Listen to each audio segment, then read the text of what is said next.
Здравствуйте, в эфире новости на телеканале Челны ТВ, в студии Елена Камалова. Сейчас вашему вниманию краткий обзор основных тем. Отказаться от зарубежных поставок и нарастить производство, как одна из челнинских компаний справляется с импортозамещением. Жара и спиртное опасное сочетание. В Челнах увеличилось количество пациентов с алкогольным отравлением. Все для веселья сына. Челнинец катал ребенка на инвалидной коляске по горкам скейт-парка. Мы внуки Тукая. На базе детского оздоровительного лагеря «Росинка» открылась межрегиональная татарская смена.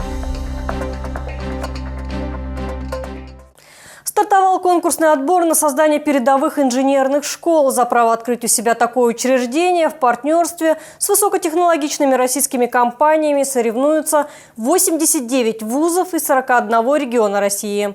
На конкурс заявился и Челнинский институт. Руслан Бекмухаметов продолжит тему.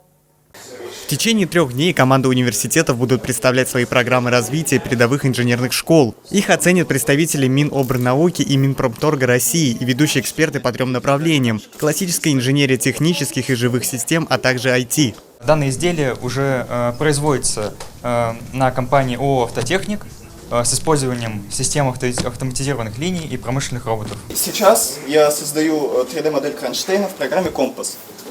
Занятия в этом классе еще раз убедили меня в правильности выбора мной технической специальности. Всего от Татарстана заявилось 3 высших учебных заведения – от Автограда, Набережно-Челнинский институт КФУ. Нам, конечно же, нужны такие талантливые ребята, которые вот я только что вот сейчас повстречался с ними, поговорил.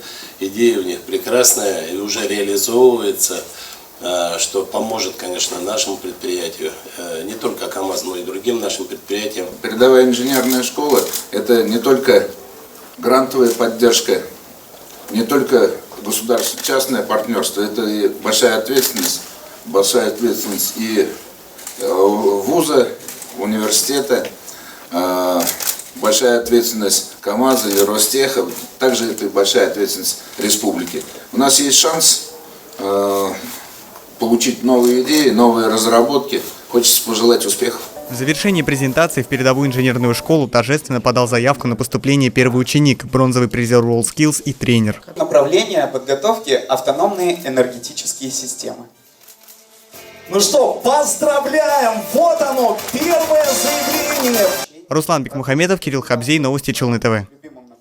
Отказаться от зарубежных поставок и нарастить производство. Челнинская компания по изготовлению автомобильных аксессуаров использует преимущественно отечественные материалы и продолжает развиваться на российском рынке. Арина Шамина подробней. Челнинская компания по изготовлению автомобильных аксессуаров работает преимущественно с российскими комплектующими. Руководство не хочет зависеть от зарубежных поставщиков. Проблемы с доставкой и задержки – это то, с чем компании не сталкиваются уже давно благодаря импортозамещению. Стоит отметить, что мы изначально были импортозамещением даже до всей этой ситуации, потому что эталонным продуктом был Китай и Польша. То есть, когда мы изначально в 2017 году заходили на рынок. Сейчас, на самом деле, про Польшу, а тем более Китай, уже практически ни один дальнобойщик не вспоминает.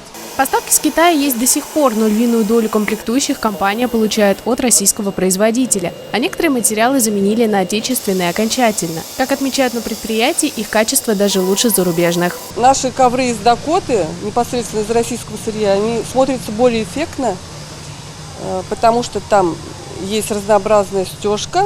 То есть, если китайский материал состоит только ромб, вот крупный, мелкий, у нас более это интересно, и вышивка еще добавляется. Благодаря импортозамещению компания не только не теряет материалы для изготовления своих товаров, но и наращивает производство. В планах увеличить количество изготавливаемых ковриков, чехлов и штор в несколько раз. Арина Шамина, Ленар Султанов, новости Челны ТВ. Пока в Набережных Челнах готовятся ко Дню молодежи, медики к наплыву пациентов. По прогнозам синоптиков, в ближайшие дни ожидается теплая погода, а из-за пекла увеличивается количество случаев алкогольного отравления. Почему жара и спиртосодержащие напитки несовместимы? Об этом расскажем прямо сейчас. Надежда Иванова попала в горбольницу номер 5 в крайне тяжелом состоянии. Несколько дней провела в реанимации, где за ее жизнь боролись медики. А всему виной то, что она выпила алкоголь в жару. И это далеко не первый случай. Раньше бывало головокружение, падала там, или руку, или ногу ломала, вот так вот бывало. Начиная с прошлой недели количество пациентов с алкогольным отравлением в горбольнице номер 5 увеличилось. Оно и понятно. В Набережных Челнах стояла жаркая погода, а пекло и спиртосодержащие напитки несовместимы, предостерегают медики. В первую очередь попадает алкоголь в желудочно-кишечный тракт, всасывается 20% в желудке, затем в кишечник попадает и распространяется по кровеносному руслу и влияет на весь организм, что может привести к алкогольной интоксикации, головокружению, потере сознания и вплоть до летального исхода. Так из-за алкоголя, да еще и в жару, не выдержало сердце племянника Нурмухамета Фахриева. Отравился, и мы повезли его в больницу. Сначала в поликлинику, потом в больницу. Откачали, привезли. Неделю походил, опять начал пить. Потом летом уже умер. Алкоголь в жару может привести к инсульту, инфаркту и другим последствиям, опасным для здоровья и жизни. Поэтому медики горбольницы номер 5 ежеквартально раздают брошюры и рассказывают об опасности тандема солнца и спирта. Как отмечают медики горбольницы номер 5, увеличилось, конечно, количество и молодых пациентов, которые поступают сюда с алкогольным отравлением. Поэтому медики настоятельно рекомендуют не употреблять спиртосодержащие напитки в жару. Тем более, скоро у нас День молодежи, 25 июня город будет отмечать. И врачи очень надеются, что челнинцы отметят его хорошо и без последствий. Эльмира Гайнуддинова, Ленар Султанов, новости Челны ТВ. В Набережных Челнах мужчина угнал микроавтобус и попал в ДТП. В 11 часов ночи на улице Шамиля Усманова на большой скорости он снес столб. Предположительно, челнинец был в состоянии сильного алкогольного опьянения. Как пояснил директор предприятия «Пассажирские перевозки», водитель завершил рейс, приехал на конечную остановку, отлучился всего на минуту. Ключи были в маршрутке, двери открыты. Этим и воспользовался злоумышленник. Возбуждено уголовное дело по статье «Угон». Пострадавших в ДТП нет. Водитель отлучился в магазин. В 51-м комплексе на конечной. В результате выходит, автобуса нету. То есть нетрезвый человек сел за руль и угнал машину. Хватило его ума угнать. Значит, хватит и денег восстановить. Несколько минут, чтобы спастись. В санатории «Жемчужина» прошла учебная тревога для детей, отдыхающих в лагере. Со школьниками провели профилактические беседы, объяснили, как вести себя при пожаре и продемонстрировали работу спасательного снаряжения. Внимание! Пожарная тревога! Игры детей прервал громкий вой пожарной тревоги. На этаже, где живут ребята, случилось возгорание в хозяйственном помещении. Школьники вместе с преподавателями идут в сторону выхода. Тем временем пожарная дружина санатория пытается потушить очаг возгорания при помощи пожарного рукава. К счастью, тревога учебная, она доказывает, что все знают, как действовать в случае реального пожара. Не паниковать, не запираться в комнатах, не открывать окна. Если запаникуешь, то тогда растираешься, и тогда ты можешь задохнуться. Сотрудники пожарной инспекции не только проверили оперативность действий ребят при пожаре, но и продемонстрировали работу спецтехники. Ребята воспользовались огнетушителем и пожарным рукавом, примерили на себя костюм спасателя и посидели за рулем пожарной машины. В ходе эвакуации рассматривались действия добровольной пожарной дружины, организации эвакуации. Площадь второго корпуса порядка 6 тысяч квадратных метров, шестиэтажное здание. Каждый этаж имеет не менее 2 эвакуационных выходов. По окончанию эвакуации детям рассказали краткую лекцию, как правильно пользоваться средствами пожаротушения первичными. Подобные учебные тревоги организовывают регулярно, ведь каждый должен знать, как вести себя при ЧП. Главное не паниковать, уверяют спасатели, действовать быстро и слаженно. Руслан Бекмухамедов, Сергей Вильданов, новости Челны ТВ. А сейчас впереди короткая реклама, не переключайтесь.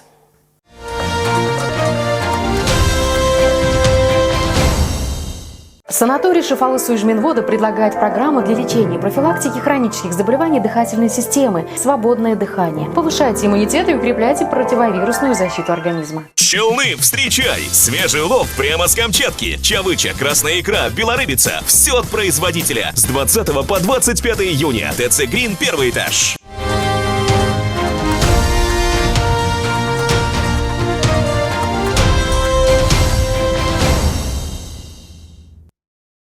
Вы смотрите новости, мы продолжаем. Челнинца провозгласили отцом года и примером для многих. Пользователи сети восхитились поступком мужчины, катающего сына на инвалидной коляске по экстрим-площадке. Видео мгновенно разлетелось по соцсетям и стало популярным по всему Татарстану. С папой решила познакомиться и наша съемочная группа. Это была просто вечерняя прогулка, рассказал Ильнар Рамазанов. Они с сыном впервые пришли в парк Гренада и увидели большую экстрим-площадку. Папа решил, что сыну будет весело. Жена сняла все на камеру и выложила у себя на странице в соцсетях. Видео мгновенно разлетелось по интернету. Столько внимания и комплиментов никогда еще не получали, говорят Рамазановы. Сегодня мне уже позвонили, сказали, что Нефтекамск, там, мы звезды Нефтекамска. Какого-то там, откуда, это вообще там непонятно. Друзья звонят, скидывают. Да, ну весело, прикольно. Много пап, возможно, посмотрят, и многие женщины посмотрят и увидят, на самом деле, какой действительно должен быть муж, папа. Это для меня, как бы, мой муж, это самый такой классный пример отца. 7-летний Артур любознательный и активный ребенок, отмечают родители. Но пока ему приходится передвигаться в коляске. Месяц назад мальчику сделали 3-ю операцию на левую ногу. По словам матери, из-за ДЦП он испытывает проблемы при хождении. Но это не мешает Артуру и его семье жить свободной, полноценной жизнью. Грани возможностей его большие, на самом деле. Он очень экстремальный парень. Потому что мы на спорте постоянно. Жена, ребенок. Постоянно куда-нибудь и в гору заберемся, и, не знаю, и на лодках прокатимся, и на скейте он ездит, и на квадроцикле ездит. Спортивному духу и оптимизму семьи Рамазановых можно только позавидовать. Главный вдохновитель и опора во всем всегда папа, говорит Инзилян. Слова мамы подтверждает и маленький Артур. А с кем круче, с мамой или с папой? С папой. Почему? Ничего. Он нас кормит, в кафешке водят. Лилия Хабибянова, Сергей Вильданов. Новости Челны ТВ. Мы внуки Тукая. На базе детского оздоровительного лагеря «Росинка» открылась межрегиональная профильная смена. 7 лет ее организовывали в Арском районе на родине татарского поэта Габдуллы Тукая. Теперь уже 2-й год подряд гостей встречает наш город. На летний отдых приехали ребята из разных регионов страны. Среди них есть и родственник Тукая. Обо всем подробнее смотрите прямо сейчас. 12-летний Аяз приехал из Казани. Уже 4-й день он пребывает в лагере, а внимание со стороны ровесников хоть отбавляй. Оказывается, мальчик является родственником великого татарского поэта Габдуллы Тукая. Я близкий родственник Габдуллы Тукая, 6-е поколение. Мы со стороны, наша родословная идет со стороны отца. У него была сестренка Фейзия, это моя прапрабабушка. Я приехал сюда, чтобы научиться на татарском хорошо говорить. Потому что я понимаю хорошо по-татарски, но разговаривать у меня плохо разговорный татарский. В лагере не только научат родному языку, но и расскажут об истории, культуре, обычаях татарского народа. С ребятами работают 9 вожатых. Всего в лагере отдыхают 150 детей. Они приехали из разных регионов страны и районов Татарстана. Активные участники мероприятий, олимпиад, фестивалей. И все хорошо знают татарский язык. Если даже не знают, пытаются выучиться, потому что наша задача такая, создать среду на татарском языке. Ни один день ребят не проходит без развлечений. Это спортивные состязания, викторины, тематические концерты. Все мероприятия исключительно на татарском языке. Проводят вечером дискотеки, там тоже очень весело. Проводят мероприятия на татарском языке. Вот был конкурс «Алло, мы ищем таланты». Здесь очень здорово, весело, тепло приняли, вожатые очень добрые. Да. Вот, очень много друзей хороших, все такие прям, с улыбкой. Ребята пробудут в лагере до 5 июля. Лилия Хабибянова, Сергей Вильданов. Новости Челны ТВ.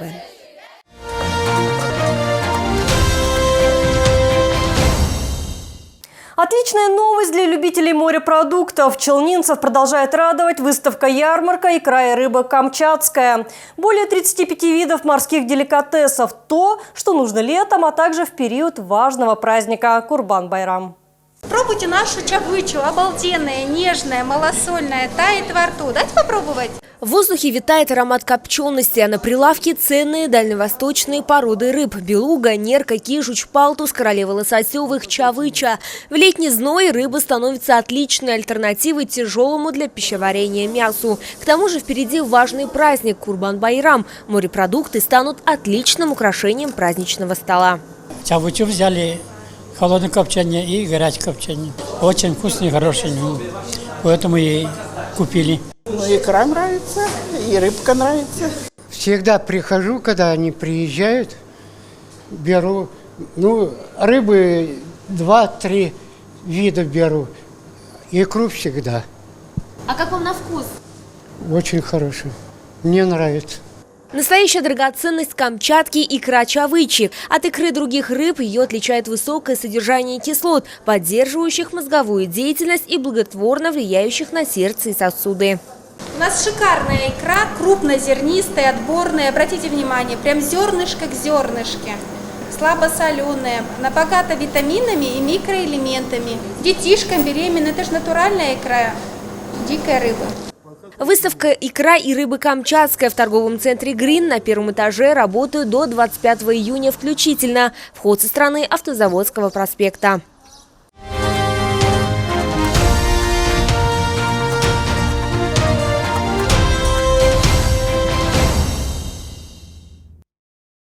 Это все, что мы хотели рассказать вам сегодня. Напомню, 25 июня в Набережных Челнах отметят День молодежи. Для горожан и гостей города подготовили насыщенную развлекательную программу. Празднование начнется в 16:00. А я с вами прощаюсь. Увидимся на нашем телеканале.